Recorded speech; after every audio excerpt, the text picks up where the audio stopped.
Hello everyone. In previous lecture we had discussed functions of Pharmacy Council of India in detail. In that we had seen functions. First one is to prescribe minimum standards of education required for qualification as a pharmacist. Okay. Then to regulate the minimum educational standards. Then third function we have said to recognize qualifications granted outside, means to recognize the foreign qualifications. Then to compile and maintain a central register, in which central register contains the record of all the pharmacists. Then to approve or disapprove course of study and examinations in the pharmacy profession. And last function that we had seen, any other function that may be assigned to the central council. See here on this slide, sixth function, any other function that may be assigned to the central council in the furtherance of the objectives of the pharmacy act 1948. Okay, म्हणजे अजून जी कुठली दुसरी functions असतील as per the pharmacy ॲक्टचे जे objectives आहेत त्याप्रमाणे अजून जी काही दुसरी फंक्शन्स आहेत ती कोणाची फंक्शन्स आहेत तर PCIची फंक्शन्स आहेत.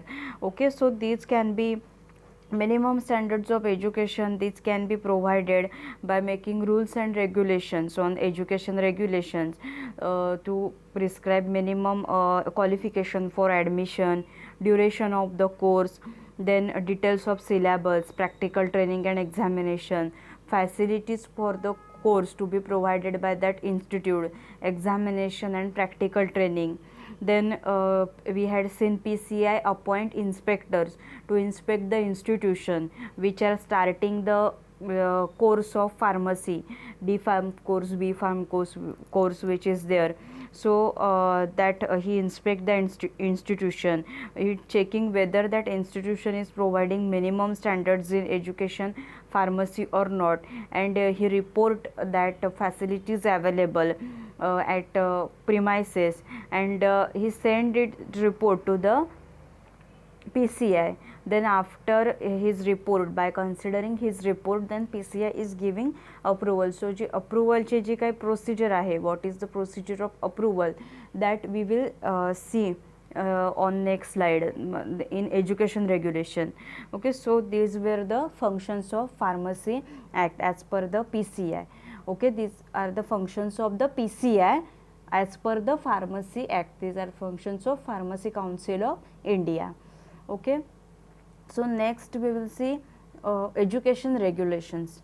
एज्युकेशन रेग्युलेशन्स म्हणजे काय तर जे काही फार्मसी एज्युकेशन आहे, ओके, सो त्या संदर्भात जे काही नियम आहेत, त्या संदर्भात ज्या काही अटी आहेत त्या आपल्याला एज्युकेशन रेग्युलेशन्समध्ये बघायच्या आहेत. आपण बघितलं इन एन्शियंट टाईममध्ये there was no any control on pharmacy practices. Who ever comes in the pharmacy profession, a person who has having not knowledge in this, that person also were coming in this profession. So that mispractice was started. There was starting of producing misbranded drugs, spurious drug in ancient time. Then DEC committee were there, Chopra committee. Okay, so that DEC committee recommend the Pharmacy Act 1948, and then these education regulations that they were the come. Okay, so main objective of Pharmacy Act is to maintain the education regulations throughout the India. Okay, so see what is mean by education regulation. If you had seen on your books, okay, if you had seen on your D Pharmacy books of, okay, so that in that book there is a mention syllabus as per the education regulations 1991-1993. Okay, त्या ह्याच्यावरती तुमचे जे books आहेत, okay, तुमची G D फार्मचे books आहेत FYची SYची, त्या बुकवरती ना mention केलेलं असतं की syllabus implemented in the year what year 1993 according to the education regulations 1991. म्हणजे आपला जो डी फार्मचा जो सिलॅबस आहे, ओके, तो एज्युकेशन रेग्युलेशन 1991 प्रमाणे चालतो. सो एज्युकेशन रेग्युलेशन म्हणजे काय असतं तर सेंट्रल काउन्सिलकडून काय झालं, सेंट्रल काउन्सिलला अप्रुव्हल भेटलं, तर सेंट्रल काउन्सिल काय बनवते, रेग्युलेशन बनवते, नियम बनवते. जे काही एज्युकेशनल स्टँडर्ड्स आहेत, म्हणजे मिनिमम स्टँडर्ड जे आहे एज्युकेशनसाठी, फार्मासिस्टच्या एज्युकेशनसाठी. आता फार्मासिस्टच्या एखाद्या, for example, if one students is there, okay, so after 12th science he decided I want to go in the pharmacy profession, okay, I want to become a registered pharmacist. So that तो जो कोणी student आहे त्या स्टुडंटला next कोणत्या स्टेजेसमधून, okay, registered pharmacist बनण्यासाठी त्या स्टुडंटला कोणत्या स्टेजेसमधून जावं लागेल, हेच म्हणजे काय तर एज्युकेशन रेग्युलेशन्स. सो एज्युकेशन रेग्युलेशन्समध्ये काय सांगितलं जातं, तर फार्मसी बनायचं असेल जर तुम्हाला, तर तुम्हाला मिनिमम कोणतं क्वालिफिकेशन घ्यावं लागेल, तुम्हाला कोणत्या स्टेजेसमधून जावं लागेल, ते त्यालाच काय बोलतात, तर एज्युकेशन रेग्युलेशन बोलतात. So see, subject to the provision of the section 10 of the pharmacy act 1948. म्हणजे काय तर फार्मसी ॲक्ट 1948च्या सेक्शन 10मध्ये ही अशी प्रोव्हिजन आहे. कोणती प्रोव्हिजन आहे, तर central council after approval of central government may make regulations. म्हणजे सेंट्रल काउन्सिलला, ओके, आपली जी फार्मसी काउन्सिल आहे PCI आहे, ओके, सो सेंट्रल काउन्सिलला सेंट्रल गव्हर्मेंटकडून म्हणजे केंद्र सरकारकडून अप्रुव्हल भेटल्यानंतर, म्हणजे मान्यता भेटल्यानंतर, अनुदान भेटल्यानंतर सेंट्रल काउन्सिल काय करते, तर रेग्युलेशन्स बनवते. म्हणजे काय बनवते, तर नियम बनवते.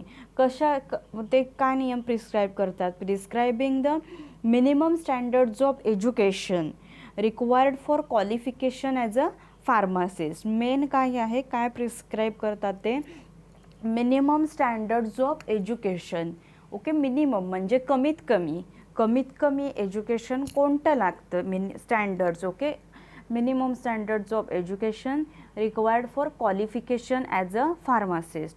म्हणजे फार्मासिस्ट म्हणून क्वालिफाय जर व्हायचं असेल तर कमीत कमी एज्युकेशन तुम्हाला किती घ्यावं लागेल, त्यालाच काय बोलतात, तर एज्युकेशन रेग्युलेशन्स असं म्हणतात. ओके, सो एज्युकेशन रेग्युलेशन्स म्हणजे काय, तर subject to the provision of section 10 of the pharmacy act 1948.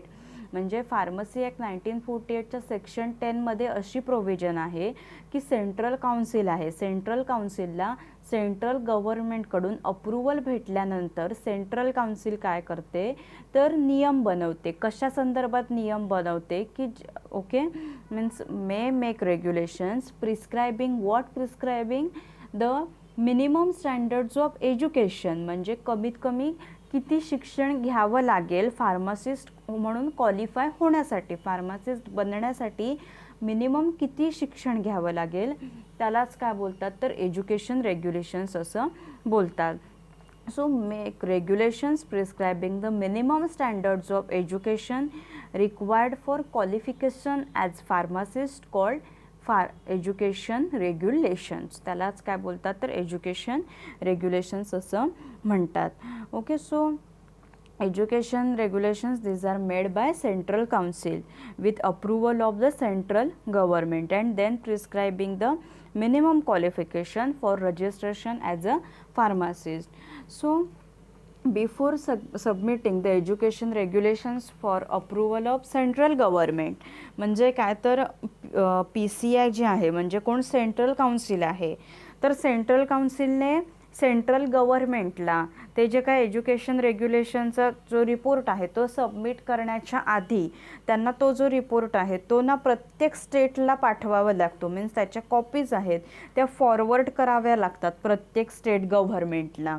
आता सेंट्रल काउन्सिल आहे न्यू दिल्लीला आहे, सो न्यू दिल्लीमधून ते जे काही एज्युकेशन रेग्युलेशन्स त्यांनी बनवलेले आहेत, जे काही नियम बनवलेले आहेत, ते नियम काय असतात, एज्युकेशन रेग्युलेशन्स काय असतात, ते आपल्याला नेक्स्ट स्लाईडमध्ये इन डिटेल बघायचे आहेत. तर ते जे काही एज्युकेशन रेग्युलेशन्स त्यांनी बनवलेले असतात, नियम बनवलेले असतात, तर ते त्यांना प्रत्येक स्टेट गव्हर्नमेंटला पाठवावे लागतात. म्हणजे आता न्यू दिल्लीला PCI आहे, तिथून ते महाराष्ट्र स्टेट गव्हर्नमेंटला पाठवणार, कर्नाटक स्टेट गव्हर्नमेंटला पाठवणार, गुजरात स्टेट गव्हर्नमेंटला पाठवणार. ओके, सो मग आता आले आपल्याकडे, आता म्हणजे स्टेट गव्हर्नमेंटकडे काय आलं, आता समजा आता फॉर एक्झाम्पल न्यू दिल्लीतून PCIने ते रेग्युलेशन्स आहेत ते आपल्याकडे पाठवले, ते आपल्याला काय केलं तर मेल केल्या, त्याच्या कॉपीज आहेत त्या काय केल्या तर मेल केल्या. सो त्याच्यानंतर स्टेट गव्हर्नमेंट असते. ओके, सो स्टेट गव्हर्नमेंटचं काम काय असतं तर state governments are required to send comments there on to pharmacy council of India within 3 months of receipt of copies of draft. म्हणजे काय तर स्टेट गव्हर्नमेंटने त्याच्यावरती जे काही आपलं मत आहे ते त्यांना सांगायचं असतं PCIला. ओके, फार्मसी म्हणजे पहिलं काय असतं तर ही जी फार्मसी काउन्सिल ऑफ इंडिया आहे तर त्यांनी सेंट्रल गव्हर्नमेंटकडे ते जे एज्युकेशन रेग्युलेशन आहे ते अप्रुव्हलसाठी द्यायच्या अगोदर, ओके, द्यायच्या अगोदर त्यांना त्याच्या कॉपीज असतात, जे काही रूल्स रेग्युलेशन्स असतात, जे काही त्यांनी एज्युकेशन रेग्युलेशन बनवलेले आहेत त्याच्या कॉपीज त्यांना प्रत्येक स्टेटला पाठवाव्या लागतात. ओके, मग प्रत्येक स्टेटकडे त्या कॉपीज आल्या तर मग प्रत्येक स्टेट गव्हर्नमेंट काय करणार, आता समजा महाराष्ट्राकडे आल्या त्या कॉपीज, तर महाराष्ट्र स्टेट गव्हर्नमेंटने जे काही म्हणजे त्यांच्या ज्या आता स्टेट फार्मसी काउन्सिल असते सो त्यांच्याशी डिस्कस करून त्याच्यावरती काय करायचे असतात, त्याच्यावरती आपलं मत असतं, म्हणजे कमेंट्स आहेत त्या त्यांना सांगायच्या असतात. बट विदिन 3 months 3 महिने, आता ते समजा रिसीव झालं. ओके, आज जर ते रिसीव झालं आहे तर मग आजपासून 3 महिन्याच्या आत त्याच्यावरती काय करायचे असतात, त्याच्या ज्या कमेंट्स असतात म्हणजे त्याचं जे मत आहे ते त्यांना सांगायचं असतं. So after considering the comments on the draft of education regulation, the Central Council shall submit the draft of education regulation to the central government for its approval. Okay, so after approval of central government, education regulations are published in the official gazette. Okay, official gazette असतं म्हणजे ते काय बोलतात त्याला, मान्यता प्राप्त ते राजपत्र असतं की ज्याच्यावरती काय केलेली असते, आपले जे राष्ट्रपती असतात त्यांच्यावरती साईन झालेली असते, संसदेमध्ये ते पास झालेलं असतं.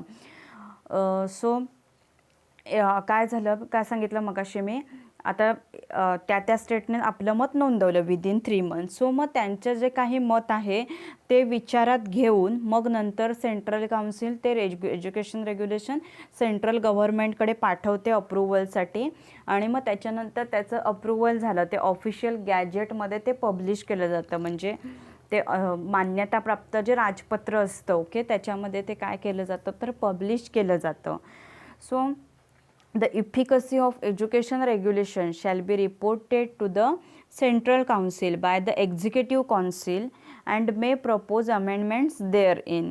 Same procedure is also followed for effecting amendment in education regulation. मग ती एक्झिक्युटिव्ह काउन्सिल जी असते, ओके, सो एज्युकेशन त्यांनी ते काय करायचं असतं, एज्युकेशन रेग्युलेशन्स आहेत ओके ते रिपोर्ट करायचे असतात. Means efficacy of reported to central council by executive council. Executive काउन्सिलने एज्युकेशन रेग्युलेशन्स असतात ती सेंट्रल काउन्सिलला काय करायचे असतात तर त्याचा रिपोर्टिंग करायचं असतं. कोणी, एक्झिक्युटिव्ह काउन्सिलने. ओके, एक्झिक्युटिव्ह काउन्सिलने रिपोर्टिंग करायचं असतं सेंट्रल काउन्सिलला. आणि समजा जर त्याच्यामध्ये अमेंडमेंट्स म्हणजे काय तर त्या ॲक्टमध्ये सुधारणा, म्हणजे त्याच्यामध्ये एज्युकेशन रेग्युलेशन्समध्ये जी काही सुधारणा होत असेल त्याला अमेंडमेंट बोलतात. सो मग जी काही त्याच्यामध्ये इम्प्रूव्हमेंट असेल ती करायची. आणि सेम प्रोसिजर केव्हा केले जाते, समजा आता हे इयर आहे 2020, आता 2020मध्ये ER बनले आहेत बरोबर. आता नेक्स्ट सपोज इन 2025मध्ये जर परत काय करायचं आहे ER नवीन त्याच्यामध्ये सुधारणा करायची तर तशी सेम प्रोसिजर अमेंडमेंट करतात. म्हणजे जेव्हा त्याच्यामध्ये इम्प्रूव्हमेंट करतात तेव्हा अशी सेम प्रोसिजर काय करायची असते. ओके, सेम प्रोसिजर फॉलो करायची असते. Okay, understood. एज्युकेशन रेग्युलेशन म्हणजे काय ते. देन इन डिटेल आपल्याला आता एज्युकेशन रेग्युलेशन्समध्ये नेमकं काय काय येतं ते आपल्याला इन डिटेल बघायचं आहे. So education regulations may prescribe minimum qualification for admission to the course. म्हणजे काय तर क्वालिफिकेशन काय लागतं कोर्सला ॲडमिशन घेण्यासाठी. आता for example take your example, you are from science field, okay. So तुम्ही जेव्हा डिसाईड केलं की I have to take admission for diploma in pharmacy, so तेव्हा तुमच्यासमोर क्रायटेरिया काय होता दॅट तुम्ही सायन्स फील्डमध्ये असले पाहिजे. 10+2 you should pass the 12th science तुम्ही पास असला पाहिजेत, okay. So 12th science pass असले पाहिजेत. जर एखाद्या स्टुडंट्सला डिग्रीला ॲडमिशन घ्यायचं असेल तर त्याच्यासाठी क्रायटेरिया असतो 10+2 he should pass, then he should have 50% marks, okay, for the PCB groups. PCB ग्रुप्सला मिनिमम 50% मार्क्स असले पाहिजेत आणि CET पास असली पाहिजे, कंपल्सरी पास असली पाहिजे, ओके. सो हे क्रायटेरिया जे आहेत ना, हे एज्युकेशन रेग्युलेशन्स, ह्यालाच काय बोलतात तर एज्युकेशन रेग्युलेशन्स बोलतात, ओके. नियम असतात म्हणजे हे. So first minimum qualification for admission to the course, म्हणजे जर एखाद्या स्टुडंटला डिप्लोमा इन फार्मसीला ॲडमिशन घ्यायचं आहे, B.Pharmला ॲडमिशन घ्यायचं आहे, बॅचलर ऑफ फार्मसीला, M.Pharmला ॲडमिशन घ्यायचं आहे, PhD करायची एखाद्या स्टुडंट्सला, सो त्याच्यासाठी काय काय क्रायटेरिया आहेत तर तेच म्हणजे काय तर minimum qualification for admission to the course. आता जर B.Pharmला एखाद्या स्टुडंट्सला घ्यायचं असेल ॲडमिशन ते सांगितलं. त्याच्यानंतर जर D.Pharm केलेल्या स्टुडंट्सला पुढे काय करायचे तर डिग्री करायचे, B.Pharmला ॲडमिशन घ्यायचं आहे, तर मग काय क्रायटेरिया असतो की diploma you should pass diploma exam and after that you will get admission in direct second year, okay. Diploma pass झाल्यावर तुम्हाला डायरेक्ट सेकंड इयरला काय भेटतं तर ॲडमिशन भेटतं, okay. So next is the nature and period of course of study. Means that your D.Pharm course 2 इयर्सचा आहे, degree course 4 इयर्सचा आहे, then M.Pharm masters in its of 2 years. So त्याचे जे पिरियड किती असेल कोर्सचा, म्हणजे डिप्लोमा कोर्स 2 वर्षाचा असेल, डिग्री कोर्स 4 इयर्सचा असेल, then masters course means post graduation course 2 इयर्सचा असेल. सो हे डिसाईड करणं, ओके, ते येतं एज्युकेशन रेग्युलेशन्समध्ये. Means nature and period of course of study. Then nature and period of practical training to be undertaken after completion of course. म्हणजे काय तर after practical training you have to do after when you finish your D.Pharm, okay. तुमची D.Pharmची जेव्हा final exam होईल in the month of April, in the month of May, जेव्हा केव्हा तुमची काय होईल डिप्लोमाची आता तुमची फायनल एक्झाम होईल, ओके, लास्ट एक्झाम. सो ती फायनल एक्झाम झाल्यानंतर तुम्हाला काय करावं लागतं तर प्रॅक्टिकल ट्रेनिंग करावं लागतं. So that practical training shall be of not less than 500 hours spread over a period of not less than 3 months. म्हणजे ते प्रॅक्टिकल ट्रेनिंग तुम्हाला 500 तासाचं लागतं, बरोबर. 500 अवर्सचं तुम्हाला प्रॅक्टिकल ट्रेनिंग लागतं आणि 3 monthsचं, ओके. 3 monthsचं तुम्हाला प्रॅक्टिकल ट्रेनिंग कंपल्सरी करावं लागतं. So in the course of that practical training the trainee shall have exposure to working knowledge of records required by various acts covering the profession of pharmacy.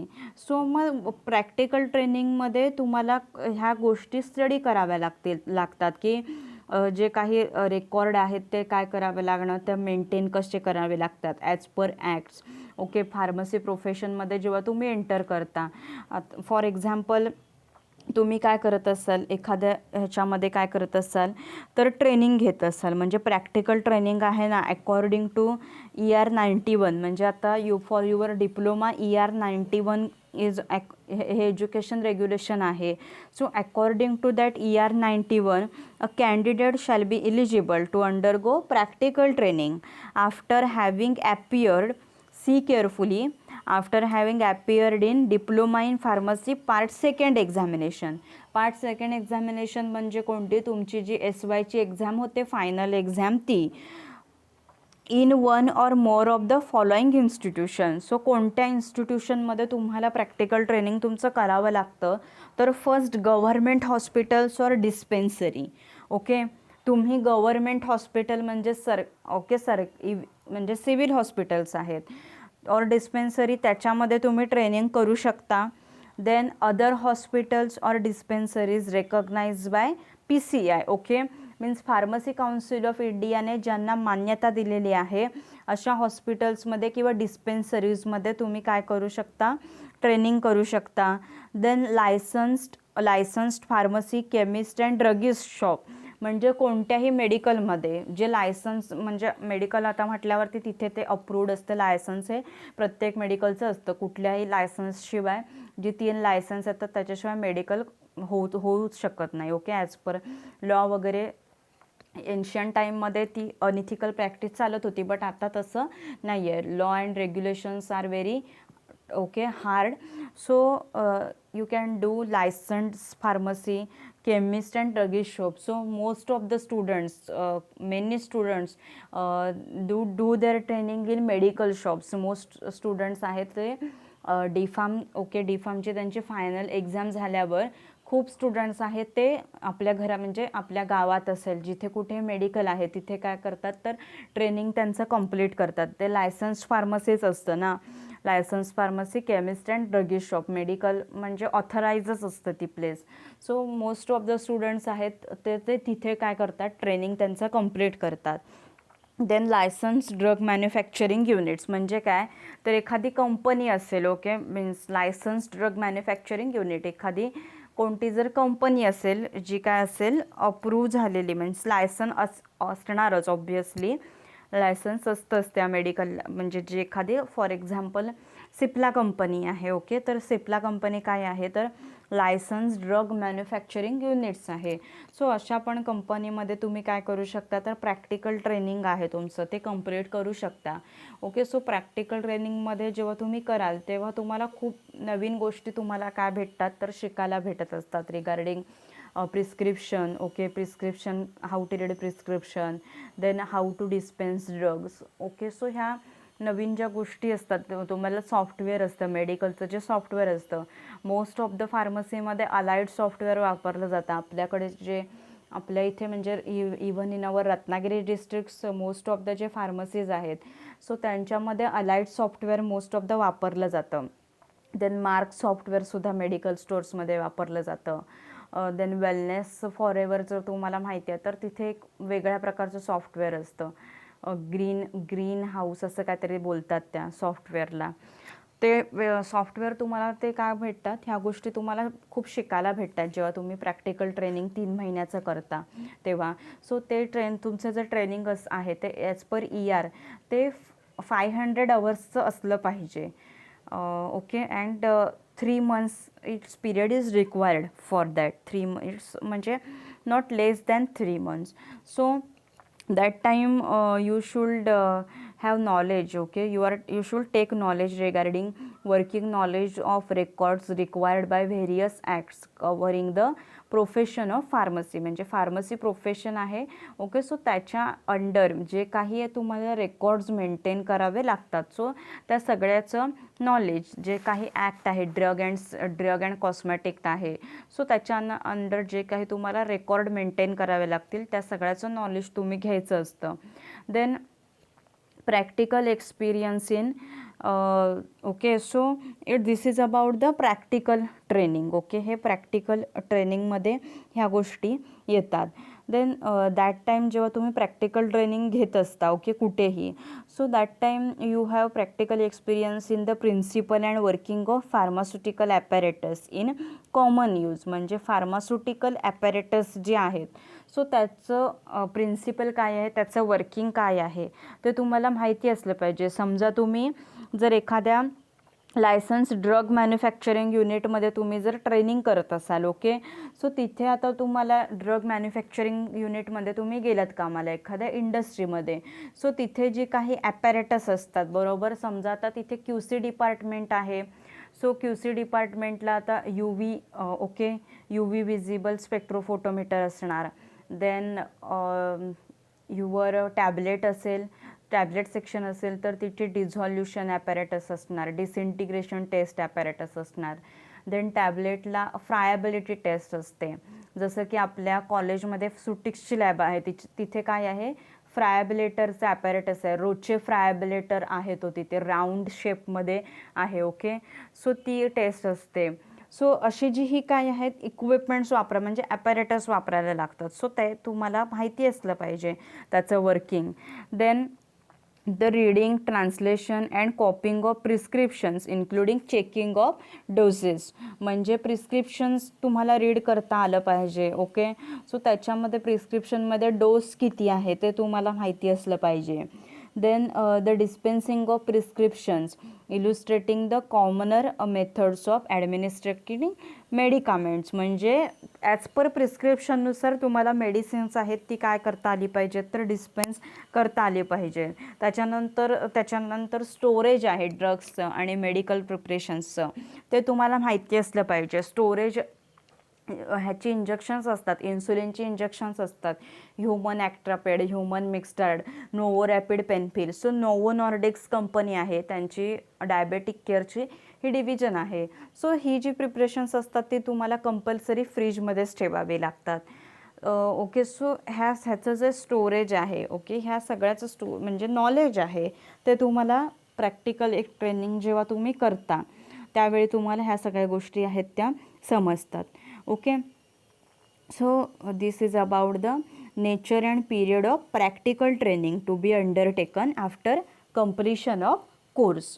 हे तुम्हाला practical training कधी करायचं आहे, तुमची final exam झाली, समजा April मंथमध्ये झाली, मे मंथमध्ये झाली, त्याच्यानंतर तुम्हाला हे प्रॅक्टिकल ट्रेनिंग आहे ते करावं लागतं. आणि मग त्याच्यानंतर हे प्रॅक्टिकल ट्रेनिंग तुम्ही केलं, समजा एखाद्या मेडिकल शॉपमध्ये तुम्ही प्रॅक्टिकल ट्रेनिंग हे केलं कंप्लीट, की मग ते लोक तुम्हाला काय देतात, तर सर्टिफिकेट देतात की this person, for example Shilpa Chavan has completed her training of 500 hours in our national medical. Okay, so ते तुम्हाला जे सर्टिफिकेट आहे ते तुम्हाला पुढे लागतं. तुमची जी नेक्स्ट प्रोसिजर आहे, लायसन्सची जी प्रोसिजर आहे त्याच्यासाठी तुम्हाला ते जे सर्टिफिकेट भेटतं ते तुम्हाला लागतं.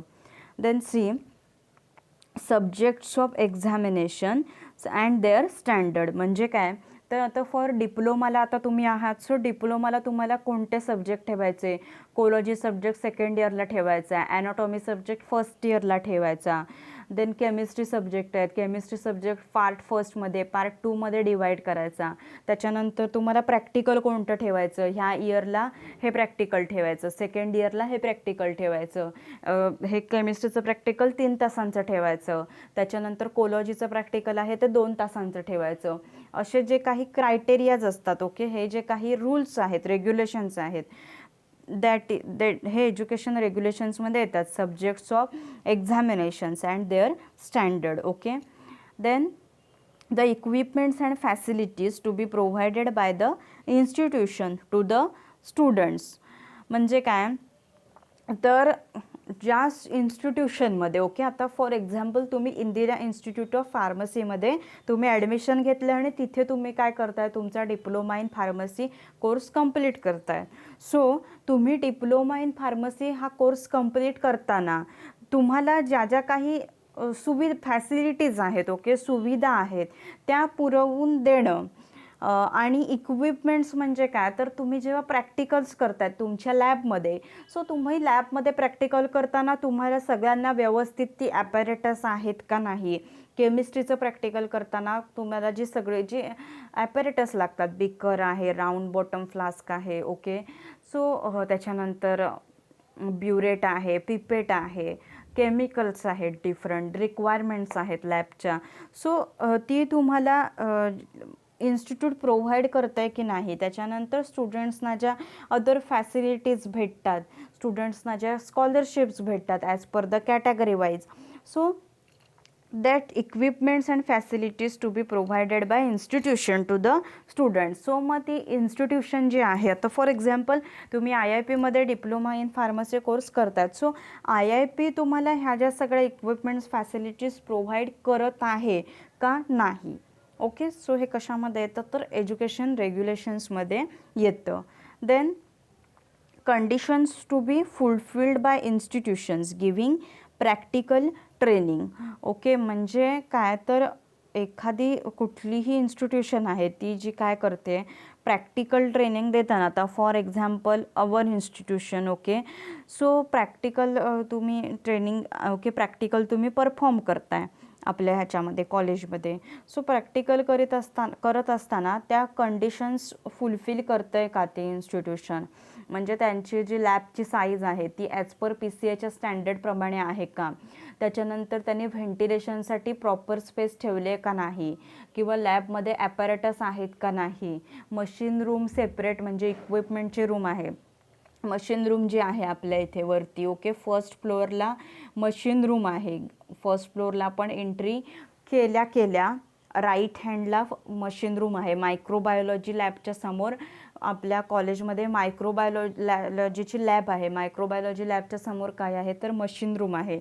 सो मग तिथे मशीन रूम आहे का नाही, बरोबर. सो ह्या कंडिशन्स ती प्रॅक्टिकल ट्रेनिंग ते स्टुडंट्स जेव्हा करत असतात, प्रॅक्टिकल करत असतात, किंवा प्रॅक्टिकल ट्रेनिंग तुम्ही कुठे करत असता की एखाद्या इन्स्टिट्यूशनमध्ये, म्हणजे समजा मेडिकलमध्ये करताय एखाद्या, बरोबर. सो मेडिकलमध्ये तुम्ही ट्रेनिंग करत असताना तिथे म्हणजे तिथे त्या मेडिकलने त्याच्या ॲज पर स्टँडर्ड्सप्रमाणे त्या ज्या कंडिशन्स आहेत त्या फुलफिल केलेल्या आहेत का नाही, हे सगळं कशामध्ये येतं तर एज्युकेशन रेग्युलेशन्समध्ये येतं. Then conditions to be fulfilled by the authorities holding approved examination means what here. Approved examinations म्हणजे काय, एखादी इन्स्टिट्यूटमध्ये जर एक्झाम कंडक्ट करावी लागते, बरोबर. सो ऑथॉरिटी, त्या ऑथॉरिटीने एक्झामचं डिपार्टमेंट असतं, बरोबर. सो त्या ऑथॉरिटीने PCIच्या स्टँडर्ड्सप्रमाणे स्टेप्स फॉलो केल्यात की नाही, म्हणजे आता एक्झामचा जो काही पिरियड असतो, बरोबर, मीन्स फॉर एक्झाम्पल तुमचं जर आता 80 मार्क्सचा थिअरी पेपर आहे, तुम्हाला 3 अवर्स काय असतं टायमिंग असतो. सो PCI म्हणजे ती इन्स्टिट्यूट ते टायमिंग फॉलो करत आहे का नाही. सो स्ट्रिक्ट म्हणजे एक्झामवरती स्ट्रिक्ट कंट्रोल आहे का नाही त्या इन्स्टिट्यूटचा, तो जो कोणी सुपरवायझर करणार आहे. ओके, सो त्यांचं तुमच्यावरती कंट्रोल आहे का नाही. That conditions to be fulfilled by the authorities holding approved examination. Approved examination म्हणजे काय तर जर कोणताही, आता फॉर एक्झाम्पल मी जर काय केलं, फार्मसीचं मी कॉलेज चालू केलं आहे आणि मी काय केलं आहे D फार्मसीचं कॉलेज चालू केलं आहे. जर मी D फार्मसीचं कॉलेज चालू करायच्या आधी मला PCIचं अप्रूव्हल लागतं. PCIचं अप्रूव्हल असेल तरच मी काय करू शकते तर कॉलेज स्टार्ट करू शकते. सो PCIचं अप्रूव्हल मला मिळालं आहे, बरोबर. सो PCIचं अप्रूव्हल मला मिळाल्यानंतर माझ्याकडे माझ्या कॉलेजमध्ये एक्झाम्स होणार, युनिट टेस्ट होत जाणार, मुलांच्या ॲन्युअल एक्झाम्स आहेत त्या होत जाणार. सो मग त्या एक्झाम्स आहेत, ओके. सो त्या एक्झाम्स मी PCIच्या ज्या काही गाईडलाईन्स आहेत, PCIने जे काही स्टँडर्ड दिलेले आहेत, किंवा PCIने काय केलेले आहेत, रूल्स फ्रेम केलेले आहेत, रूल्स अँड रेग्युलेशन्स काय केलेले आहेत तर फ्रेम केलेले आहेत एक्झाम्स घेण्यासाठी. सो त्याच्याप्रमाणे माझ्या कॉलेजमध्ये वर्किंग होतं आहे का नाही होतं आहे. So that means conditions to be fulfilled by authorities.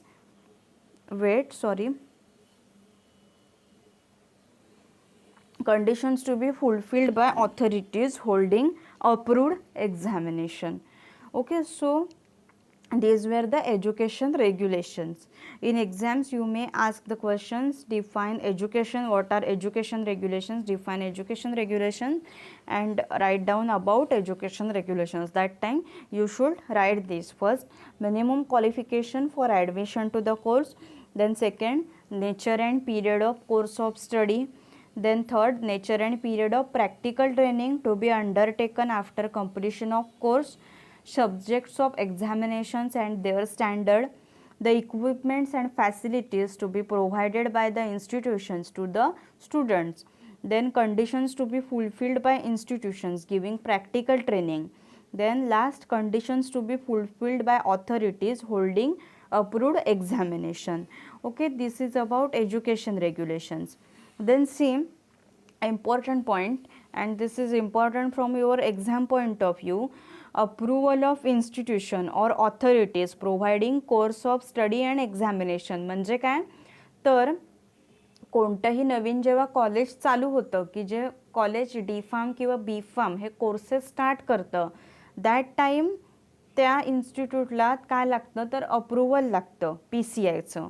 Okay, so this हे आपल्याला ह्याच्यामध्ये बघायचं आहे. Approval of institution or authorities providing courses of study and examination. So first त्याच्यामध्ये काय असतं, तर ॲप्लिकेशन बाय इन्स्टिट्यूशन, म्हणजे इन्स्टिट्यूशनने काय करायचं असतं, तर ॲप्लिकेशन करायचं असतं. So approval of P C I is necessary not only for a course or an examination but also for starting any course in pharmacy. Okay, so any authority or institution in India conducting a course of study for pharmacists must apply to PCI for approval of the course and examination.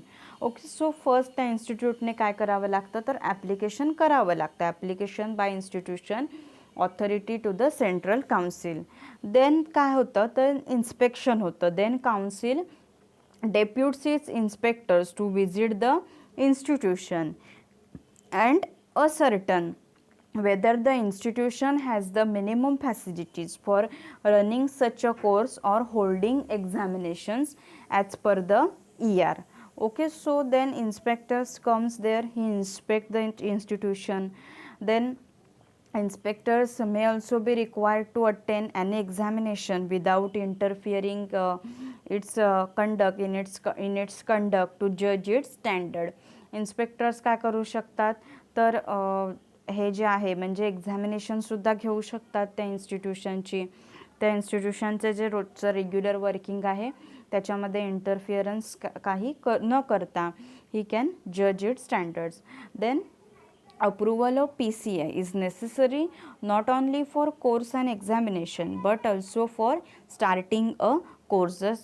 म्हणजे फक्त exams conduct करण्यासाठी approval necessary नसतं, तर तो course आहे, okay, एक नवीन setup करायचा, नवीन course चालू करायचा, तर त्याच्यासाठी काय लागतं, तर पी सी आयचं अप्रुव्हल लागतं. Okay, our college is P C I approved college. Then approval झाल्यानंतर, ओके, सो अप्रुव्हल व्हायच्या आधी काय करतो, मग इन्स्पेक्टर्स जे येतात ते सबमिट करतात report and recommendations to the P C I. आणि मग देन त्या रिपोर्टनुसार तर रिपोर्ट सॅटिस्फॅक्टरी असतील, ओके, जर ते इन्स्टिट्यूट पी सी आयच्या सगळ्या गाईडलाईन्स आहेत त्या फॉलो करत असेल तर मग काय होतं, अप्रुव्हल होतं. अदरवाईज काय होतं, तर रिजेक्टेड होतं. ओके, देन ते अप्रुव्हल आहे त्याचं मग ते डिक्लेरेशन केलं जातं, ते पब्लिश केलं जातं. सो अनलेस म्हणजे ह्याच्याशिवाय काय होत नाही, अप्रुव्हल झाल्याशिवाय, अप्रुव्हल झालं नाही तर जो हे जो होणार त्या इन्स्टिट्यूटमधून पर्सन जो पास होणार त्याचं रजिस्ट्रेशन होत नाही. Unless a person passes out from a P C I approved institution and completes the prescribed practical training, he cannot registered as a pharmacist and hence can't practice the profession of a pharmacy. P C I approve institute असेल तरच त्याचं काय होतं, त्या पर्सनचं, त्या स्टुडंट्सचं registration होतं. सो फार्मसी एज्युकेशन आहे in India has dual control, P C I as well as AICTE, and because it falls under technical education as per the All India Council for Technical Education Act. AICTE म्हणजे All India Council for Technical Education. So our college is both, means it's PCI approved also and AICTE approved also. Okay, so pharmacy education in India has dual control, PCI as well as the AICTE. Therefore, the AICTE also accesses and evaluates through its expert committees the facilities for starting a new course in pharmacy, continuance of the existing courses and increase in intake. AICTEचं पण काय होतं, तर inspection होतं कॉलेजला. Okay, so here see in detail आपल्याला बघायचं आहे ही प्रोसिजर कशी असते ती. तुम्हाला एक्झामला हा क्वेश्चन्स विचारतात, give the procedure for getting approval to the institution or authorities providing courses of study and examination. म्हणजे काय तर एखाद्या कॉलेजला, एखाद्या इन्स्टिट्यूटला, इन्स्टिट्यूट म्हणजे काय तर कॉलेज, अशी कॉलेज जी काय करतात, जी फार्मसी कोर्सेस नवीन आता चालू, आता फॉर एक्झाम्पल मी एखादं काय केलं आहे, मी देवरुखमध्ये मला जर काय करायचं आहे, for example, okay, for example only, मी काय देवरुखमध्ये कॉलेज स्टार्ट नाही करणार आहे फार्मसीचं, just I am giving example. जर मला काय करायचं आहे, फार्मसीचं कॉलेज देवरुखमध्ये चालू करायचं आहे, तर मला काय करावी लागेल, PCIची काय घ्यावी लागेल, मला ऑथॉरिटी लागेल, PCIचं मला अप्रुव्हल लागेल.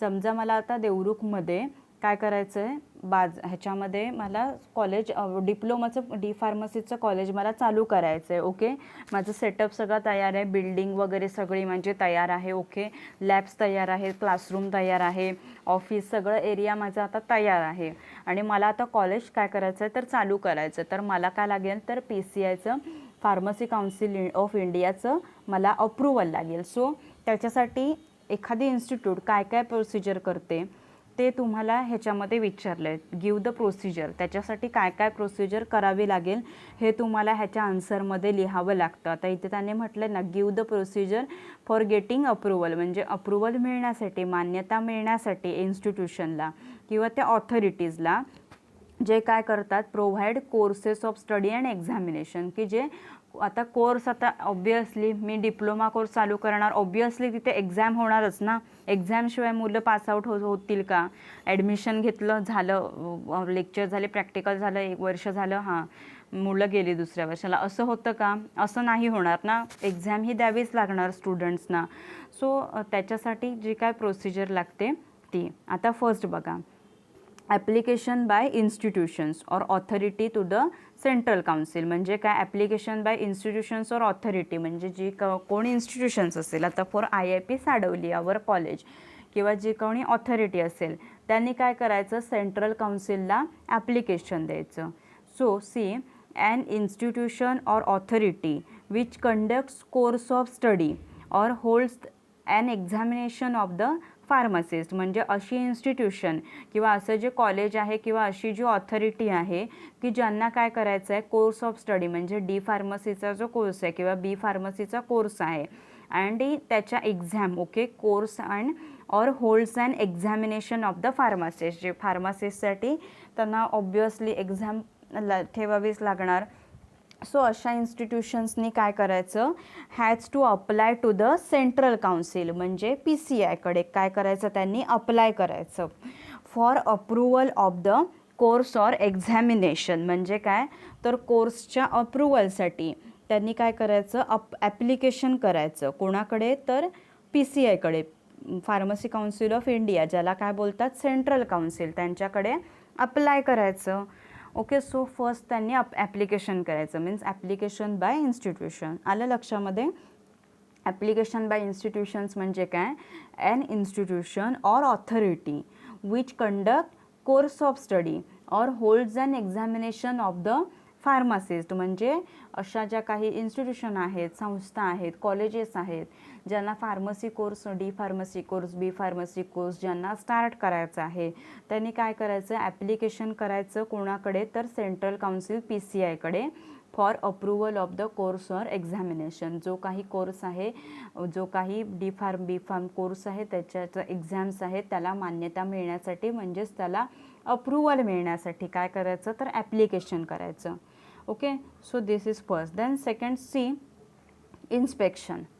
इन्स्पेक्शन म्हणजे काय तर तपासणी करणं, त्याला इन्स्पेक्शन बोलतात. So the central council, okay, central council after receiving such application. आता त्या इन्स्टिट्यूटने काय केलं, ॲप्लिकेशन पाठवलं सेंट्रल काउन्सिलला, सेंट्रल काउन्सिलला ते ॲप्लिकेशन आहे ते भेटलं. Okay, so central council after receiving such application deputes its inspectors to visit the institution. त्याच्यानंतर काय केलं जातं, तो इन्स्पेक्टर्सला सेंट्रल काउन्सिल काय करते, अपॉइंट करते त्या इन्स्टिट्यूशनला व्हिजिट करण्यासाठी. And ascertain weather the institution has the prescribe facilities. आणि त्याला काय करते तर चेक करावी लागते किंवा खात्री करायला सांगते की त्या इन्स्टिट्यूशनला ज्या काही प्रिस्क्राईब फॅसिलिटीज आहेत म्हणजे PCIच्या गाईडलाईन्स ज्या आहेत, ओके, ज्या काही सुविधा आहेत फॉर कशासाठी, फॉर इम्पार्टिंग ट्रेनिंग और holding examination in accordance with ER or not. ER म्हणजे काय तर एज्युकेशन रेग्युलेशन्स, म्हणजे एखाद्या ओके ते ॲप्लिकेशन आहे ते सेंट्रल काउन्सिलला म्हणजे PCIला भेटलं ॲप्लिकेशन. देन PCI काय करतं, इन्स्पेक्टर अपॉइंट करतं त्या इन्स्टिट्यूशनला व्हिजिट करायला, त्या कॉलेजला व्हिजिट करायला. आणि इन्स्पेक्टर काय करतो तर चेक करतो की ज्या काही आहेत weather the institution has the prescribe facilities, त्या इन्स्टिट्यूशनकडे प्रिस्क्राईब केलेल्या म्हणजे PCIने सेंट्रल काउन्सिलने प्रिस्क्राईब केलेल्या ज्या काही फॅसिलिटीज आहेत, सो त्या that facilities for training or holding examination, म्हणजे तिथे तो कोर्स होण्यासाठी ट्रेनिंग म्हणजे ओके तो कोर्स होण्यासाठी एक्झामिनेशन्स होण्यासाठी इन अकॉर्डन्स विथ ER म्हणजे एज्युकेशन रेग्युलेशन्स आपण फर्स्ट जी बघितली त्याच्याप्रमाणे त्या फॅसिलिटीज आहेत की नाही त्या इन्स्टिट्यूशनमध्ये, म्हणजे क्लासरूमची size as per PCI guidelines आहे की नाही, लॅबची साईज किती आहे, लॅबमध्ये इक्विपमेंट सगळी आहेत का, लॅबमध्ये व्हेंटिलेशन एरिया आहे का, सेपरेट मशीन रूम आहे का, मेडिसिनल प्लांट गार्डन आहे का, ॲनिमल हाऊस आहे का, त्याच्यानंतर जिथे AC ची गरज आहे तिथे AC लावला आहे का नाही. ओके, आपल्या इन्स्टिट्यूशनमध्ये ह्या सगळ्या गोष्टी आहेत. Okay, our institution fulfilling all this facilities. Okay, so our institution is PCI approved, AICTE approved and it's very proud to say our institution is NAC approved also. Okay, NAC approved, okay, national accreditation जे असतं, so आपल्या इन्स्टिट्यूशनने NAC अप्रूव्डसुद्धा आहे आपलं इन्स्टिट्यूशन. So everybody means every student should have proud that they are the students of NAC accredited institute. Okay, so you also feel proud that our institute is NAC accredited. So see ते inspectors काय करतो तर check करतो. Then inspectors may also attend any examination to जज its standards without interfering with its conduct. म्हणजे काय तर inspectors आहेत तो एक्झामिनेशन करू शकतो. ओके, तिथे एक्झामिनेशन एखादी करू शकतो तो जज त्याचे स्टँडर्ड जज करण्यासाठी without interfering with its conduct, म्हणजे जे काही इन्स्टिट्यूशनचं रेग्युलर वर्क आहे त्या रेग्युलर वर्कमध्ये काही इंटरफिअर न करता तो जो इन्स्पेक्टर्स आहे तो काय करू शकतो, एक पूर्ण कॉलेजचा एरिया आहे तो एज्युकेशन स्टँडर्ड्सप्रमाणे आहे का नाही तो काय करू शकतो तो इन्स्पेक्ट करू शकतो. ओके, देन काय होतं, फर्स्ट काय बघितलं आपण, central council after receiving application deputes inspector to visit institution and this inspector is ascertaining whether the institution has prescribe facilities for providing that course or not as per the education regulations or not. Then inspectors may attend examination to judge its standards without interfering with its conduct. Then inspectors then report to the council. Then आता examinations केलं. Okay, examinations केलं त्या ह्याने इन्स्पेक्टर्सने इन्स्टिट्यूशनमध्ये examinations केलं आणि मग तो examination केलेला तो जो रिपोर्ट असतो तो इन्स्पेक्टर कोणाला पाठवतो तर काउन्सिलला पाठवतो, सेंट्रल काउन्सिलला तो रिपोर्ट पाठवतो ऑन द सफिशियन्सी और otherwise of the facilities available in the institution and on the conduct and standard of the examinations held. तो रिपोर्ट आहे ज्याने जज केलेला आहे. ओके, त्याने जज केलं त्याच्यावरून त्याने रिपोर्ट बनवला आहे. सो तो रिपोर्ट आहे त्याच्यामध्ये त्या सफिशियंट कंडिशन्स आहेत, ज्या काही फॅसिलिटीज आहेत इन्स्टिट्यूशनमध्ये अवेलेबल आहेत, ज्या फॅसिलिटीज आहेत, त्याच्यानंतर त्या इन्स्टिट्यूशनमधला कंडक्ट कसा आहे, how that staff behave from the institute, how students were there, त्याच्यानंतर एज्युकेशन रेग्युलेशन्सप्रमाणे त्याचं स्टँडर्ड कसं आहे इन्स्टिट्यूटचं, त्याच्यामध्ये standard of the examinations held. Okay, हो, ह्या सगळ्याचा रिपोर्ट आहे तो इन्स्पेक्टर्स कोणाला पाठवतो तर काउन्सिलला पाठवतो, सेंट्रल काउन्सिलला पाठवतो.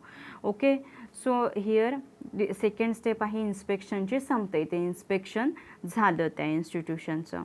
ओके, सो आता इन्स्पेक्शन झालं. आता अप्रुव्हलसाठी तो रिपोर्ट कोणाकडे गेला, तर तो ह्याच्याकडे गेलेला आहे, रिपोर्ट सेंट्रल काउन्सिलकडे गेलेला आहे.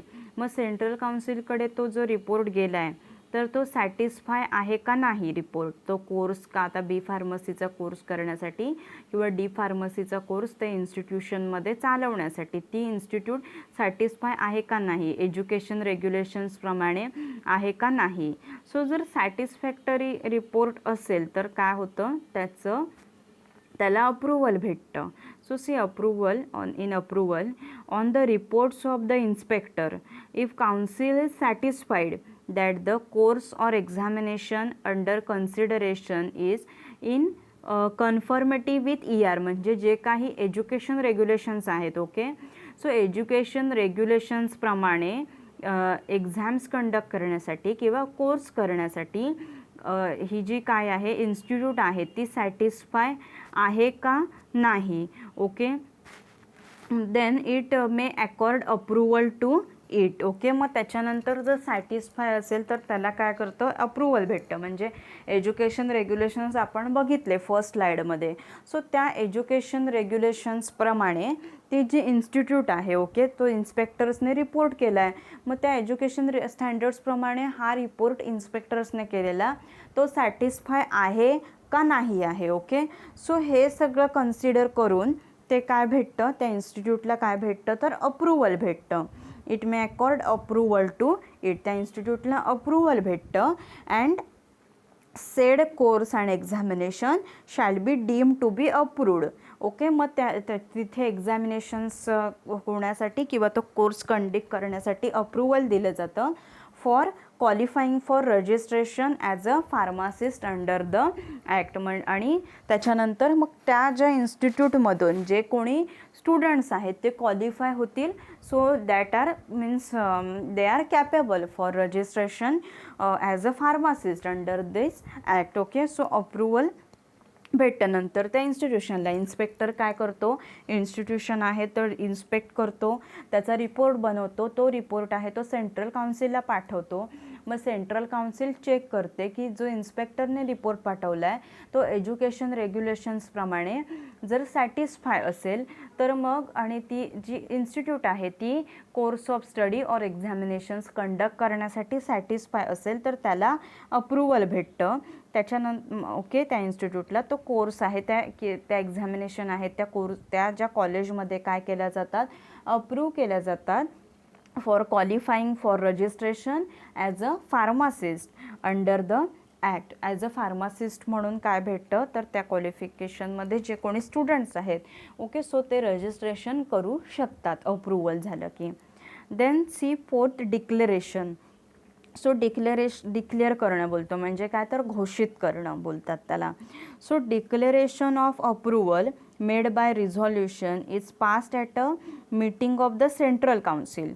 त्याच्यानंतर समजा एखाद्या ह्याला काय भेटलं, अप्रुव्हल भेटलं, त्याच्यानंतर सेंट्रल काउन्सिलची जी मीटिंग असते बरोबर, सो त्या मीटिंगमध्ये हे जे डिक्लेरेशन जे होतं ते काय केलं जातं, त्यांना पास केलं जातं आणि नंतर मग ते पब्लिश केलं जातं ऑफिशियल गॅजेटमध्ये. ऑफिशियल गॅजेट म्हणजे ते सरकार मान्य जे असतं ते काय बोलतात, ते राजपत्र असतं, सरकार मान्य जे असतं. ओके ओके, म्हणजे जे लॉ वगैरे आहेत ते बनवलेले असतात ते कायदेशीर असतं, ऑफिशियल डॉक्युमेंट. ओके, सो ते पब्लिश केलं जातं नंतर ऑफिशियल गॅजेटमध्ये. Declaration of approval made by resolution is passed at a meeting of central council. Okay, passed at a meeting of the central council and published in official gazette. ऑफिशियल गॅजेटमध्ये काय केलं जातं तर लास्टला पब्लिश केलं जातं. सो हे काय आहे, प्रोसिजर आहे. This is the procedure for getting approval to the institutions or authorities providing courses of study and examination. Okay, so first त्याच्यामध्ये आपण बघितलं application by institution, then second inspection, third approval and last is declaration. नंतर काय भेटतं तर declaration भेटतं त्या कोर्ससाठी. ओके, सो हा क्वेश्चन्स तुम्हाला एक्झामला विचारलेला आहे. Okay, so make screenshot of this and write down in your notebook. Then next will see withdrawal of approval. म्हणजे आता एखाद्या इन्स्टिट्यूटला ओके जरी अप्रुव्हल भेटलं, ओके एक त्यांचा पिरियड असतो, 3 वर्षासाठी अप्रुव्हल दिलं जातं, 4 वर्षासाठी अप्रुव्हल दिलं जातं. सो जेव्हा काय होतं इन्स्पेक्शन होतं 3 वर्षासाठी, आता काय भेटलं आहे अप्रुव्हल भेटलं आहे, पण आता 2020मध्ये तो अप्रुव्हलचा पिरियड काय आहे तर संपत आलेला आहे. सो सरप्राईज इन्स्पेक्शन होतं, इन्स्पेक्टर्स येतात. ओके, सो ते चेक करतात सगळं एज्युकेशन रेग्युलेशन्सप्रमाणे. आता एज्युकेशन रेग्युलेशन्सप्रमाणे चेक करताना त्यांना जर काय आढळलं, काही फॉल्टी आढळलं, ओके सो ते रिपोर्ट करतात. ओके, आणि मग सेंट्रल काउन्सिलकडे त्यांचा तो रिपोर्ट आहे तो जातो. सो सेंट्रल काउन्सिल मग काय करते, देन कंप्लेन करते. ओके, त्यांना कंप्लेंट करते. ओके, कोणाला कंप्लेंट करते तर ती जी इन्स्टिट्यूट आहे. ओके, सो त्या इन्स्टिट्यूटचे जे प्रिन्सिपल्स असतात त्यांच्याकडे सेंट्रल काउन्सिल कंप्लेंट करते that your institute is not satisfactory for further approval. परत अप्रूव्ह होण्यासाठी तुमची इन्स्टिट्यूट सॅटिस्फाय नाही आहे. ओके, सो मग त्याच्यामध्ये जे काही क्रायटेरिया दिलेले असतात का इन्स्टिट्यूट सॅटिस्फाय नाही, काय काय पॉईंट आहेत. सो दॅट प्रिन्सिपल्स असतात जे कॉलेजेसचे. Okay, so that principal sir they have to give explanation for that. जे काही पॉईंट्स आहेत जे PCIने सांगितलेले आहेत त्याच्यावर प्रिन्सिपल्सने काय द्यावं लागतं तर एक्सप्लेनेशन्स द्यावं लागतं. प्रिन्सिपल सर असतात प्रत्येक कॉलेजचे, त्यांना एक्सप्लेनेशन द्यावं लागतं की yes this but we will shall improve that, we will further do improvement. Okay, so अशा प्रकारचं एक्सप्लेनेशन त्यांना द्यावं लागतं. आणि त्यांना reply through respective state government. म्हणजे रिप्लाय कोणाच्या थ्रू द्यावा लागतो तर स्टेट गव्हर्नमेंटच्या थ्रू त्यांना काय द्यावा लागतो तर रिप्लाय द्यावा लागतो PCIला. देन PCI ओके त्यांचा रिप्लाय गेला, प्रिन्सिपल सर्स असतात त्या कॉलेजेसचे, त्यांचा रिप्लाय गेला तिथे की येस दिस आहे, this we will fulfil that, we will do improvement आणि असं. आणि मग जर सॅटिस्फॅक्टरी असेल तो रिपोर्ट तर मग PCIला काय वाटलं, सॅटिस्फॅक्टरी वाटला रिपोर्ट तर PCI फर्दर डिसिजन घेते. फर्दर डिसिजन PCIचा असतो की अप्रुव्हल द्यायचं का नाही द्यायचं. Okay, so it's depends on that explanation, it depends on that report. जर सॅटिस्फॅक्टरी रिपोर्ट असेल तर काय दिलं जातं तर फर्दर अप्रुव्हल दिलं जातं, अदरवाईज अप्रुव्हल आहे ते काय केलं जातं रिजेक्ट केलं जातं. देन नंतर म्हणजे PCIचे जे काही काय निघाले असतील, मिस्टेक्स निघाले असतील, सो मग मिस्टेक्स त्या सगळ्या इम्प्रूव्ह केल्यानंतर परत PCIला त्यांना काय करावं लागतं, लेटर द्यावं लागतं, our institute has now fulfil that all requirements. So नंतर परत PCIचं इन्स्पेक्शन होतं आणि मग त्यांना काय नंतर मग त्यांना परत मग इन्स्पेक्शन झाल्यानंतर ते जे ॲज पर ह्याच्यानुसार जर असेल एज्युकेशन रेग्युलेशन्सनुसार जर वर्किंग चालत असेल तर मग पुढे काय भेटतं तर पुढे फर्दर अप्रुव्हल भेटतं त्या इन्स्टिट्यूटला. So withdrawal of approval is also एखादी म्हणजे इन्स्टिट्यूट असेल तर तिथे काय केलं जातं ते अप्रुव्हल आहे ते विड्रॉसुद्धा केलं जातं. ओके, सो ह्याच्यामध्ये काय असतं, जर if an approved course of study or an approved examination no longer continues to be in confirmative with education regulation, then PCI gives notice to concerned authority of its intention to consider the withdrawal of approval. Then said authority within 3 months from receipt of such notice forward through PCI through state government its representation if any. म्हणजे जसं मी सांगितलं की काय झालं तर हे आलं, complaint आली, जे प्रिन्सिपल सर असतात त्यांनी त्याचं काय द्यायचं असतं एक्सप्लेनेशन द्यायचं असतं आणि मग ते जे आहे तो रिपोर्ट आहे थ्रू स्टेट गव्हर्नमेंट थ्रू त्यांना पाठवायचा असतो PCIला. Then after considering such representation along with the observation of the state government, PCI may declare that course of study or examination shall deem to be approved only when completed or passed before a particular date. Okay, So this is withdrawal of approval. Then next approval of qualifications granted outside India, जे आपण फंक्शन्समध्ये पण बघितलं होतं, म्हणजे foreign qualifications असतात. So qualification in pharmacy granted outside India can be recognized in PCI. This is applicable to Indian citizen. म्हणजे काय तर फॉर एक्झाम्पल एखादा इंडियामधला स्टुडंट आहे आणि तो डी फार्म किंवा बी फार्म कुठून करून आला आहे, दुसऱ्या कंट्रीमधून करून आला आहे. इंडियामधून नाही तर दुसऱ्या कंट्रीमधून तो काय करून आला आहे, बी फार्म डी फार्म करून आला आहे. तर मग PCI ओके, आणि तो क्लेम करतो आहे की मला काय पाहिजे तर PCIचं अप्रुव्हल पाहिजे. तो जर क्लेम करत असेल तर अशा वेळी काय केलं जातं तर PCI चेक करतं की त्याच्याजवळ सफिशियंट क्वालिफिकेशन आहे का. तो जर if he saying I have diploma pass out, then PCI check its document. Okay, तो खरोखर डिप्लोमा पास आहे का ऑथराइज इन्स्टिट्यूटमधून. Then if he is having skill and knowledge of pharmacy or not, ते PCI काय करतं तर चेक करतं. आणि तो जर इंडियन सिटीजन असेल ओके तर त्याला ते क्वालिफिकेशन भेटतं. बट ह्या सगळ्या ज्या कंडिशन्स आहेत त्या PCI चेक करतं. म्हणजे qualification of pharmacy granted outside India can be recognised by PCI by considering his sufficient qualification, by checking its sufficient qualification, by looking his skill and knowledge.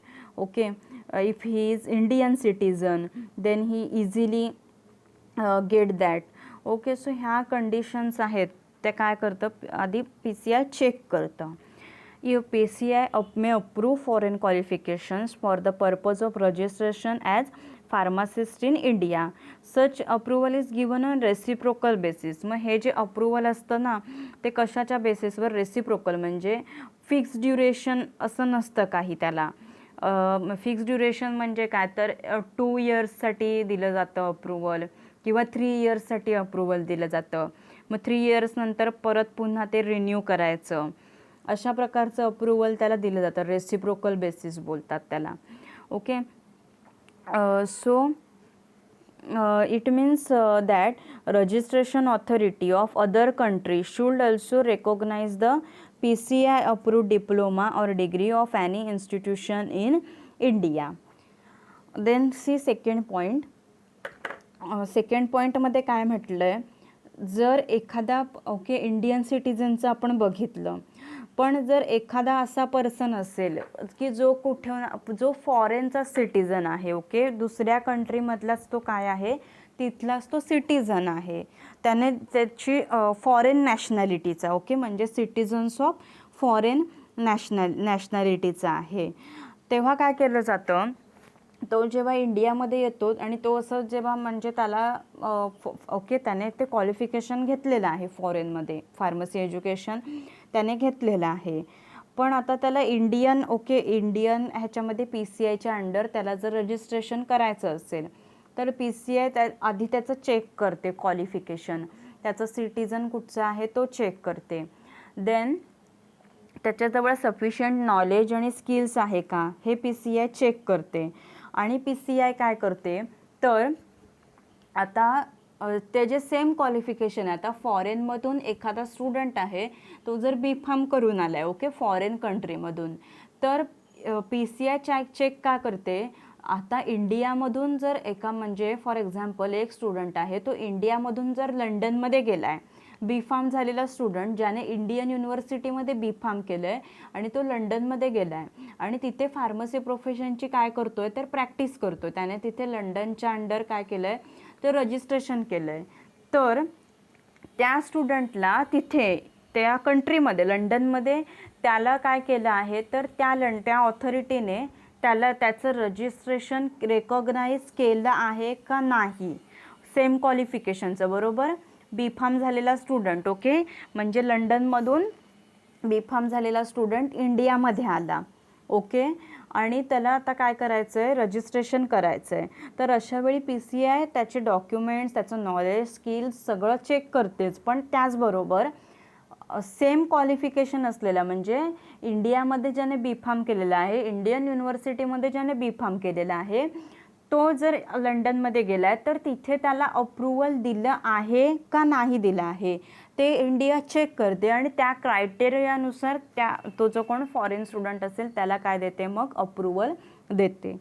C second point, citizens of foreign nationality can be eligible for registration when an Indian national holding the same qualification is allowed to enter and practice in that country. म्हणजे मी जे तुम्हाला example सांगितलं ते म्हणजे foreign नॅशनॅलिटीचा एखादा citizen आहे तो eligible असतो रजिस्ट्रेशन करायला when an Indian national, okay, Indian नॅशनॅलिटीचा एखादा स्टुडंट्स आहे होल्डिंग द सेम क्वालिफिकेशन, तर त्याला तिथे अलाव केलं आहे, ओके, जसं मी लंडनचं तुम्हाला एक्झाम्पल सांगितलं, त्याला जर तिथे अलाउड केलं आहे that same qualification is allowed to enter and practise in that country, then त्याचं मग काय होतं तर तो इलिजिबल ठरतो तो citizen. Okay, so means PCI approve other qualifications also, means foreign qualification, PCI means approve qualifications granted outside the India, त्याला पण PCI काय करतं तर अप्रूवल देतं. Okay, so qualification in pharmacy granted outside in India, this can be recognized by PCI and this is applicable to Indian citizen and this is giving on reciprocal basis. Okay, then citizen who of foreign nationality, they are eligible for registration when that same qualification is holded by Indian nationality student is allowed to enter in that country. Okay, so this is about approval of qualifications granted outside the India. Then next आहे ते central register. Okay, so central register म्हणजे काय, central register कशाला बोलतात तर central रजिस्टरमध्ये काय असतं की जे आता फॉर एक्झाम्पल इंडियाचं सेंट्रल रजिस्टर आहे, सो इंडियामधले जे कोणी सगळे काय आहेत फार्मासिस्ट आहेत त्यांचा रेकॉर्ड आहे तो त्या रजिस्टरमध्ये मेंटेन असतं. म्हणजे जे इंडियामधले जे कोणी फार्मासिस्ट आहेत त्यांचं नेम, त्यांचा ॲड्रेस, त्यांचा रजिस्ट्रेशन नंबर, त्यांचं क्वालिफिकेशन, हे सगळं ह्याचा सगळ्याचा रेकॉर्ड कशामध्ये असतो तर सेंट्रल रजिस्टरमध्ये असतो. So we all know Pharmacy Council of India is constituted in year 1949. So under the provision of Pharmacy Act 1976 means amendment act, amendment मध्ये काय होतं म्हणजे काय तर अजून प्रोव्हिजन्स होते त्याच्यामध्ये, अजून सुधारणा निघतात त्याच्यामध्ये, अजून सुधारणा होते त्या ॲक्टमध्ये. So under the provision of pharmacy act 1976 the PCI of India, okay, means Pharmacy Council of India is required to maintain a central registered. Okay, so the 76 Central Council is required to maintain a register of pharmacists that known as central register. So that register contains the names of all persons for the time being entered in the registers of different states, म्हणजे different स्टेट्समधून, महाराष्ट्र स्टेट्समधून, गुजरात स्टेटमधून, कर्नाटक स्टेट्समधून जे कोणी काय आहेत candidates जे फार्मसी पासआउट झालेले आहेत, जे त्यांचं रजिस्ट्रेशन झालेलं आहे, ओके, अंडर दिस फार्मसी काउन्सिल, ओके, त्यांचं रजिस्ट्रेशन झालेलं आहे. सो त्या सगळ्यांचा रेकॉर्ड आहे तो कोणाकडे असतो तर सेंट्रल रजिस्टरकडे असतो. So see here, each state government has to supply 5 copies of register for a state to the central council. म्हणजे प्रत्येक स्टेट गव्हर्मेंट आहे, ओके, प्रत्येक स्टेट गव्हर्मेंटला काय करावे लागतात तर ते जे काही रजिस्टर आहे त्याच्या 5 कॉपीज आहेत त्या सेंट्रल काउन्सिलला, म्हणजे फार्मसी काउन्सिल ऑफ इंडियाला, त्या प्रत्येक म्हणजे जे रजिस्टर आता फॉर महाराष्ट्र स्टेट आहे, सो महाराष्ट्र स्टेट गव्हर्मेंटला मधले जे कोणी काय आहेत तर रजिस्टर्ड फार्मासिस्ट आहेत, सो त्यांचं रेकॉर्ड आहे ओके, तो त्या रेकॉर्डच्या 5 कॉपीज सेंट्रल काउन्सिलला त्यांना काय करावे लागतात तर सप्लाय कराव्या लागतात. कधी सप्लाय कराव्या लागतात? After the first day of April every year.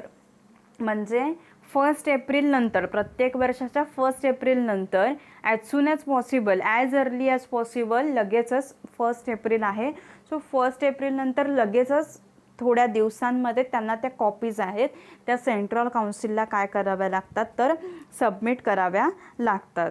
So the register has to be maintain by the registrar of PCI.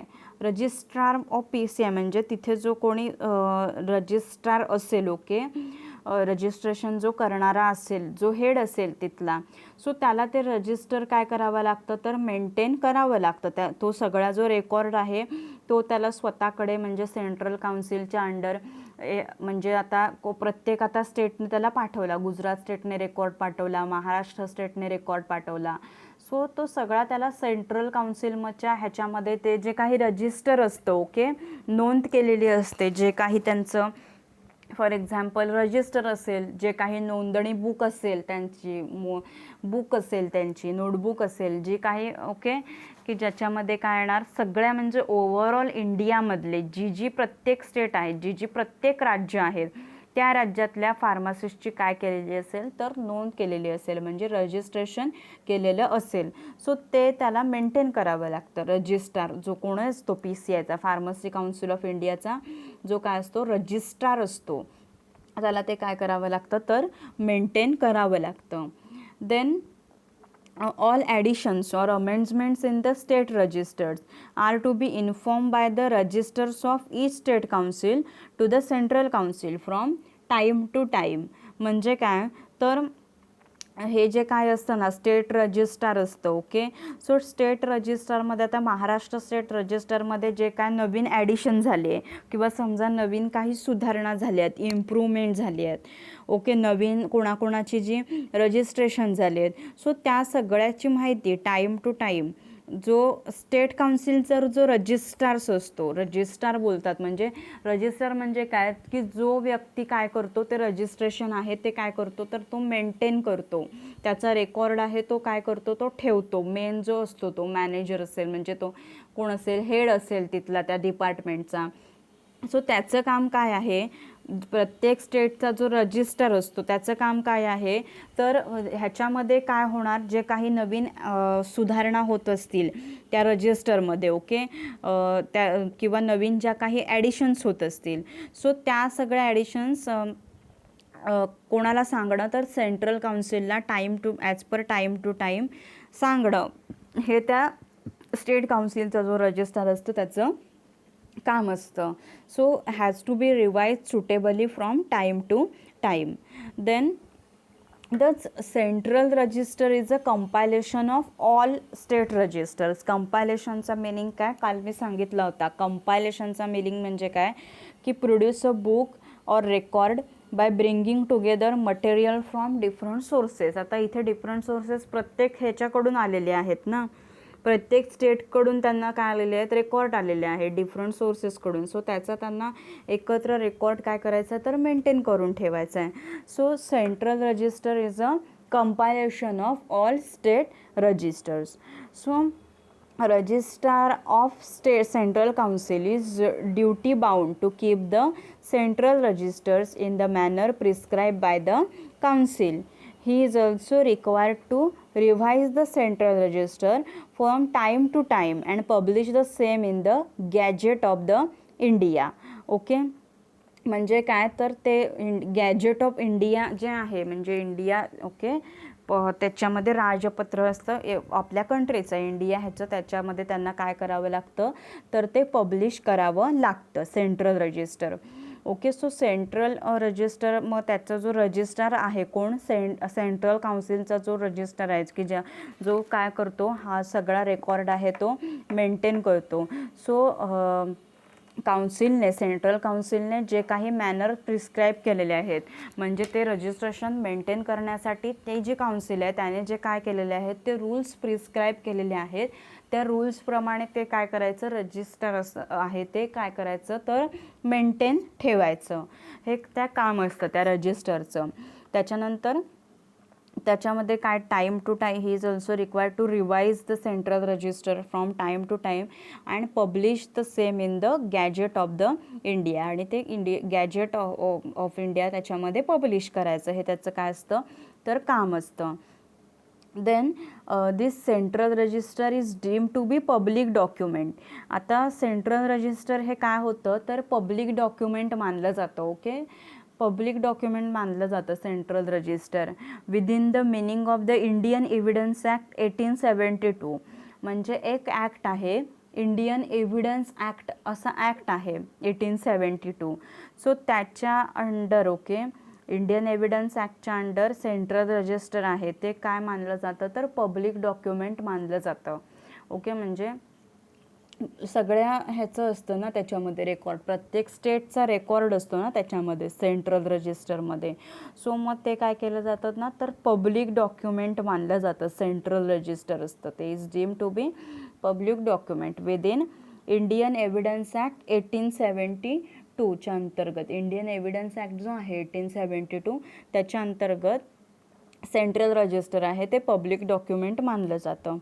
Okay, so this is central register. Central रजिस्टरमध्ये काय असतं तर त्याच्यामध्ये its includes the it includes the records of the all pharmacist of the country. Okay, इंडियामधले जे कोणी काही सगळे जे फार्मासिस्ट आहेत त्यांचा रेकॉर्ड, त्यांचा ॲड्रेस, त्यांचं नेम, त्यांचं क्वालिफिकेशन, त्यांचा रजिस्ट्रेशन नंबर ह्या सगळ्याची नोंद कशामध्ये असते तर सेंट्रल रजिस्टरमध्ये असते.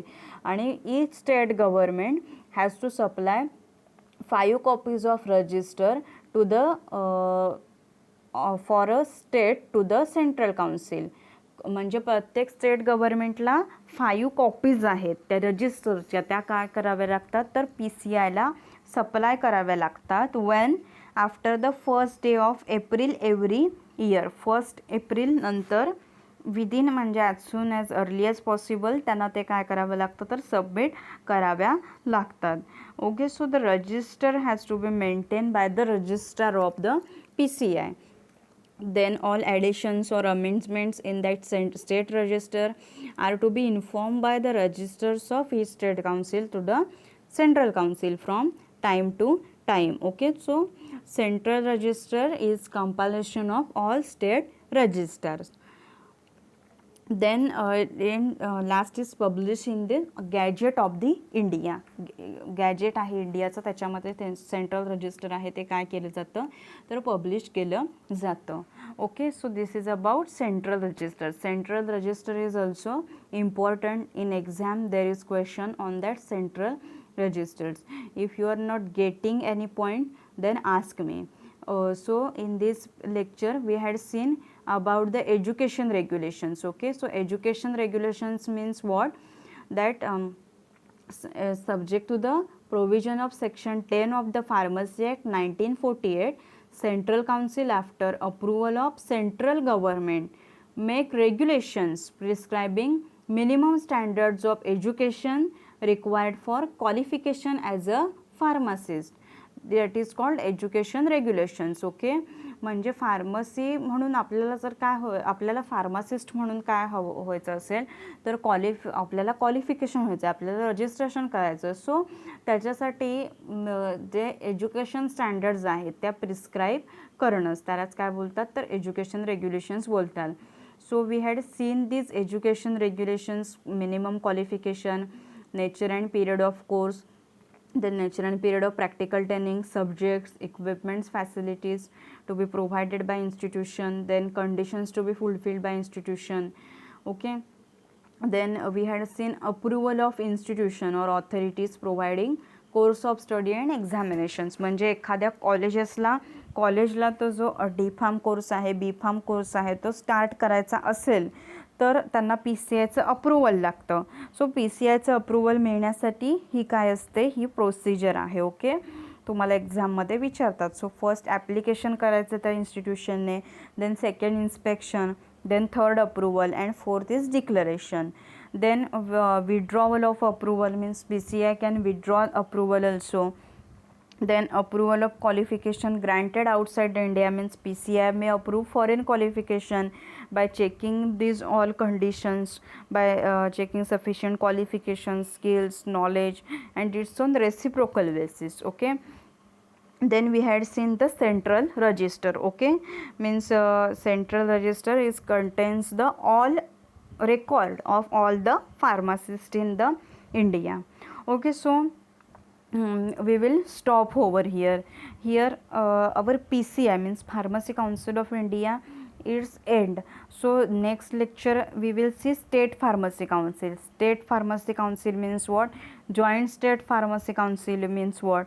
In that State Pharmacy Councils मध्ये असे इलेक्टेड जसे तिथे मेंबर्स होते तसेच काय आहेत इथे पण मेंबर्स आहेत. जॉईंट स्टेट फार्मसी काउन्सिल आहे त्यांचे पण हे काय आहेत मेंबर्स आहेत इलेक्टेड नॉमिनेटेड एक्स ऑफिशियो जसे ह्यांचे आहेत elected nominated ex officio. Okay.